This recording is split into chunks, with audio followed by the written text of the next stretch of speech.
50 বছর আগে লাখের লাখ মানুষ মরে যাবে লেগে প্রস্তুত হইল, আর 50 বছরে মুনকার মানুষ এত স্বার্থপর হইছে, একলো মরতে চায় না, সবাই বাঁচতে চায়। এর লাগে একলাই বাঁচতায় না, সব মরবায় না খাইয়া। মুক্তিযুদ্ধ হইল, প্রায় লক্ষ লক্ষ মুক্তিযোদ্ধা, বীর মুক্তিযোদ্ধা আসলা না। 50 বছর আগে মুক্তিযুদ্ধ হইল, মুক্তিযুদ্ধের সময় প্রায় লক্ষ লোক মানুষ গেল গিয়া যুদ্ধ মরি জিতু গিয়া। এরা কি জানতো এরা বাঁচবো?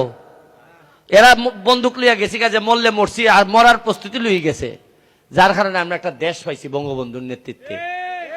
50 বছর আগে লাখের লাখ মানুষ মরে যাবে লেগে প্রস্তুত হইল, আর 50 বছরে মুনকার মানুষ এত স্বার্থপর হইছে, একলো মরতে চায় না, সবাই বাঁচতে চায়। এর লাগে একলাই বাঁচতায় না, সব মরবায় না খাইয়া। ওনার যে সারা জীবনে খালি বাঁচতে চায়, এ মরা নিশ্চিত। নাইলে কত নিচে নামছি আমরা। আমরা নিজের খাদ্যের মধ্যে বিষ মিশাই। ইটা আগে জীবনে হয়েছিল।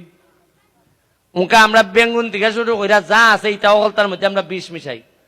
বিষ মিশাই খারে খাওয়াই, আমি খাওয়াই আমার বাতিজারে, আর আমার বাইয়ে খাওয়াই আমার ফুলারে।